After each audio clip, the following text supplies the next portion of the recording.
دوستو ہمارا channel subscribe فرمائیں، دوستوں کے ساتھ شیئر کریں اور لائک فرمائیں، شکریہ۔ بسم اللہ الرحمن الرحیم،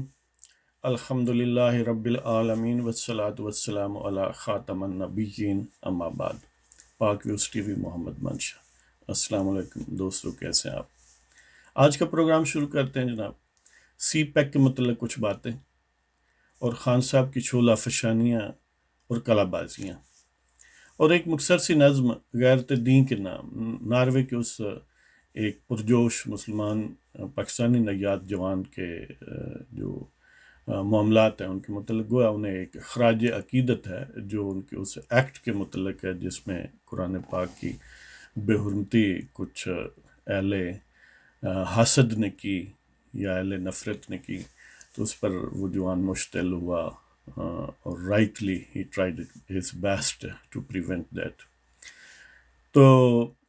سی پیک کے متعلق آپ کو پتہ ہوگا کچھ عرصہ پہلے ایک سی پیک اتھارٹی کے نام سے پاکستان میں ادارہ فیڈرل لیول پر بنایا گیا، جس کا سربراہ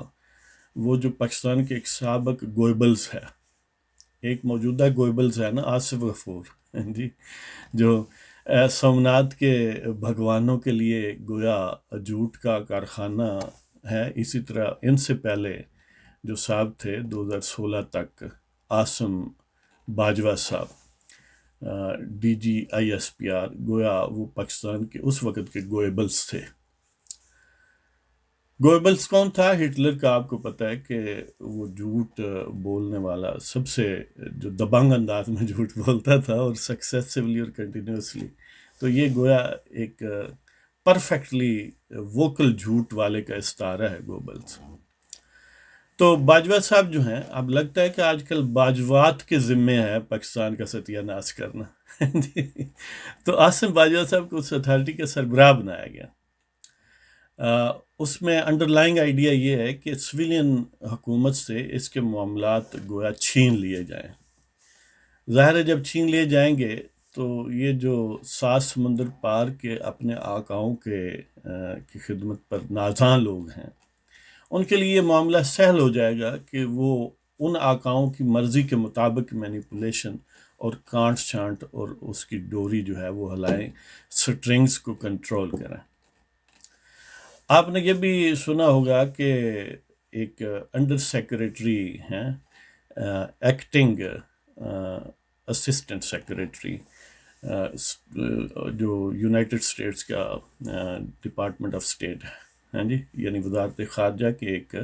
معاون سیکریٹری ہیں، اور وہ بھی ایکٹنگ ہیں، ایلس جی ویلز۔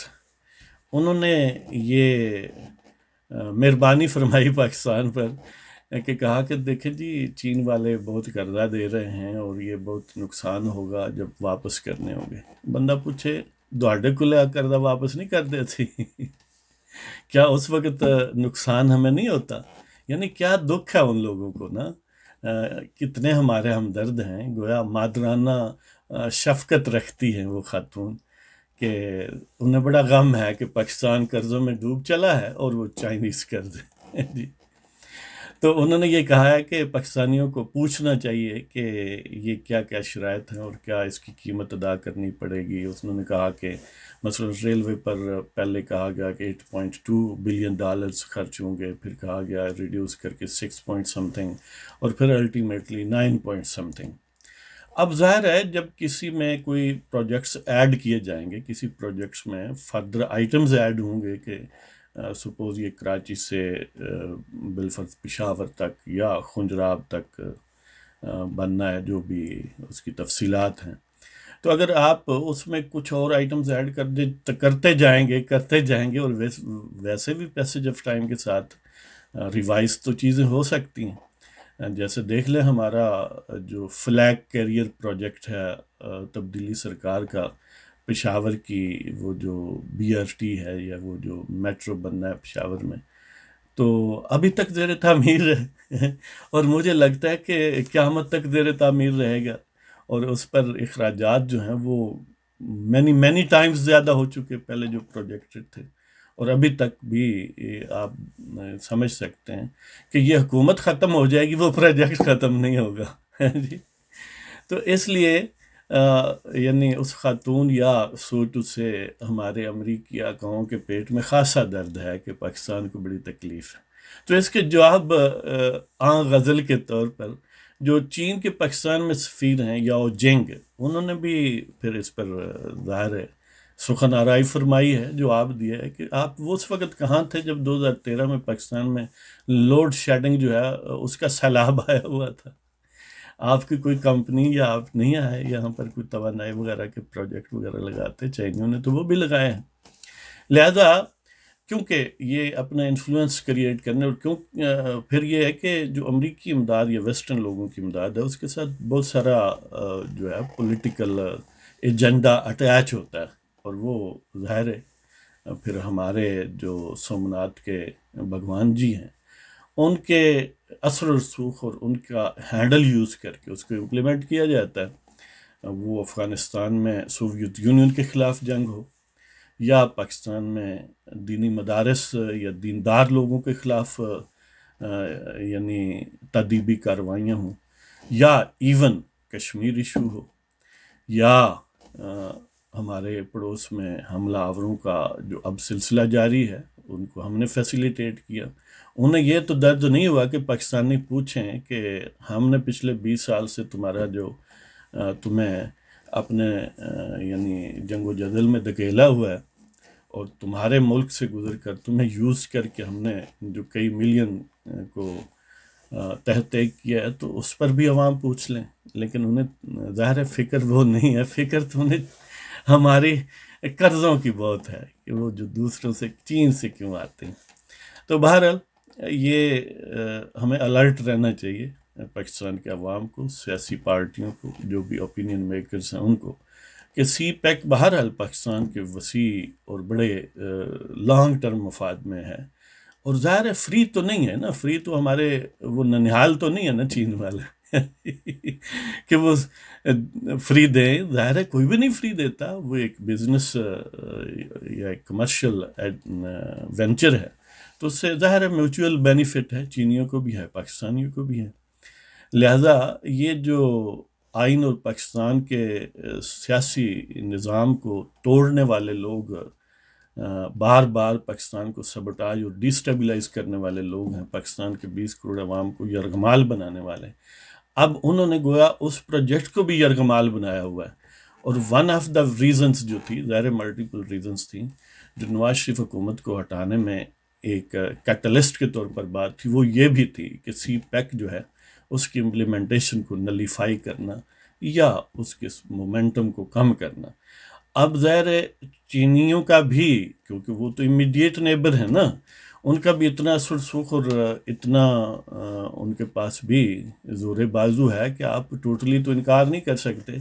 اور پھر آپ کو ضرورت بھی ہے کیونکہ کنگلا پروگرام ہے، کشکول سلسلہ ہے۔ لہٰذا زیادہ سے زیادہ یہی کیا جا سکتا ہے کہ اس کو عوام میں ان پاپولر کیا جائے، اس کے خلاف پروپیگنڈا کیا جائے، اور ان پروجیکٹس کو سبوٹاج اور اس کے پیس کو کم کیا جائے، یا بعض جو مس کریٹس وغیرہ ہیں مثلا بلوچستان وغیرہ میں ان کو انڈائریکٹلی ابھارا جائے کہ وہ چینیوں کے خلاف یا ان پروجیکٹس کے خلاف سبوٹیئرز ایکٹیویٹیز کریں۔ تو یہ یعنی خاصا انہیں درد ہے اس چیز کا، لیکن انشاءاللہ وہ کہتے ہیں نا کہ مین پرپوزز گاڈ ڈسپوزز، کہ بندہ تو تدبیریں کرتا ہے لیکن رب بھی اپنی تدبیریں رکھتا ہے۔ تو ان تمام باجوا جات کے باوجود انشاءاللہ Pakistan would be back on its track for development۔ تو خان صاحب کی شعلہ افشانیاں اور بازیاں جی، میاں محمد نواز شریف کا جانا کیا ہوا بیرون ملک علاج کے لیے کہ خان صاحب کے تو آسان ہی خطا ہو گیا۔ خان صاحب کی اپنی حکومت، پنجاب گورنمنٹ اور فیڈرل گورنمنٹ، یا اس کی ایون ذاتی پروجیکٹ شوکت خانم، جس پر ویسے اگر کسی ایک فرد نے سب سے زیادہ پیسے خرچ کیے ہیں تو میاں نواز شریف کے خاندان نے کیے ہیں، میاں محمد شریف نے کیے ہیں۔ خود ہی خان صاحب فرماتے ہیں کہ 50 کروڑ کا 89 میں ڈونیشن اور 50 کروڑ کا اس دور کا آج کا 4-5 ارب روپیہ بنتا ہے۔ تو دیکھ لیں کہ نام کس کا ہے اور خرچ کس نے کیا ہے۔ تو بہرحال اس ہسپتال سے بھی ڈاکٹرز موجود تھے سروسز ہاسپٹل کے، اور ملٹیپل یعنی کوئی کئی درجن ڈاکٹر، اگر سارے میڈیکل بورڈز کا اندازہ لگائیں۔ پنجاب کی منسٹر فار ہیلتھ خود ڈاکٹر ہیں، یاسمین صاحبہ، جو پی ٹی آئی کی بڑی یعنی اسٹالورڈ ہیں۔ سب نے ملٹیپل ٹائمز یہ چیک کیا، ٹیسٹ کرایا، جو پاسبل ٹیسٹ سب کیے، رپورٹس تیار کیں، اور انہوں نے کنکلوڈ کیا کہ میاں صاحب کو یہ عارض لاحق ہیں، اور ان کا یہی حل ہے کہ بیرون ملک کسی ان کے چوائس کے مطابق جہاں کہیں سے وہ مطمئن ہیں علاج ہوں، ادروائز زندگی کو خطرہ ہے۔ اور اس چیز کو سکروٹینائز کورٹس نے کیا، ہائی کورٹ نے کیا، انہوں نے بھی یعنی جو خان صاحب نے اجازت دی، کابینہ نے کئی دن سوچا، ادھر نیچے ہوئے اوپر ہوئے ہیں جی، لیکن وہ کہتے ہیں کہ یعنی میاں صاحب جو تھے ان کو اسٹریچر پر ڈال کر کیوں جہاز پر سوار نہیں کیا گیا۔ یعنی یہ اس قسم کے کم ظرف لوگ ہیں کہ کلثوم بی بی جب بیمار تھیں تو اس وقت بھی ان کا مذاق اڑاتے تھے، پھبتیاں کستے تھے، جگت بازی کرتے تھے، یہاں تک کہ کچھ ایسے کمینے بھی تھے کہ ان کی وفات کے بعد بھی کرتے رہے۔ تو اسی پر ہی وہ کہا گیا کہ ہمیں کیسے رذیلوں سے تھا لڑنا پڑا، ہمیں کیسے رذیلوں سے تھا لڑنا پڑا، بیماری ثابت کرنے کو مرنا پڑا۔ تو اب یہ چاہتے ہیں کہ یعنی میاں صاحب جو تھے ان کو اسٹریچر پر لٹا کر لے جایا جاتا، وہ بدبختو تم نے نہیں مرنا۔ اب وہ نعیم الحق سے پوچھو، دیکھیں ہم دعا کرتے ہیں کہ اللہ تعالیٰ انہیں صحت دے، وہ جگت بازیاں اسی طرح جو ان کا یعنی ان کے ڈی این اے میں وہ بھی کرتے تھے، اب خود بستر علالت پر ہیں، اللہ تعالیٰ انہیں صحت دے۔ یعنی اب اس سے بڑا کیا چیک ہو سکتا ہے کہ جو پاکستان میں اویلیبل جتنے ڈاکٹرز ہیں بار بار چیک کیا گیا، اور پھر بھی یعنی خان صاحب جو ہیں انہیں پھر خبر ہوئی کہ نہیں، یہ کیوں، یہ اسٹریچر پر کیوں نہیں گئے۔ امیجن کریں کہ گھٹیا پن کا اور کم ظرفی کا عالم دیکھ لیں کہ کیا ہے، پہلے خود فرما رہے ہیں، پھر یعنی برس رہے ہیں کہ دیکھیں جی یہ انصاف کے دو نظام ہیں واقعی دو نظام، لیکن ایک نظام خان صاحب کے لیے جو یعنی پچھلے 5 سال سے فارن فنڈنگ کیس کو کنکلوڈ نہیں ہونے دیتے، یعنی اور وہ جو ٹی وی وغیرہ پر حملہ اور پارلیمنٹ پر حملہ اور پولیس پر تشدد، وہ جو ایک ٹیررزم بیسڈ کیس ہے جس میں خان صاحب کئی سال باقاعدہ مفرور یا اشتہاری رہے خود بھی، تو اس میں بریت کی درخواست دی ہوئی ہے، یعنی حکومت خود ہی اس میں، اب ظاہر ہے وہ خان صاحب بھی ہیں اور خود ہی حکومت پروسیکیوٹر بھی ہے، سارا سلسلہ ہے، اس لیے واقعتاً دو نظام ہیں۔ لیکن دوسری طرف دیکھیں کہ نواز شریف وزیر اعظم تھا، اس کے خلاف یعنی باقاعدہ سپریم کورٹ کے ججز نے کیس بنایا، یعنی بنایا بھی انہوں نے فیصلے کیے، سب کچھ انہوں نے کیا، یہاں تک کہ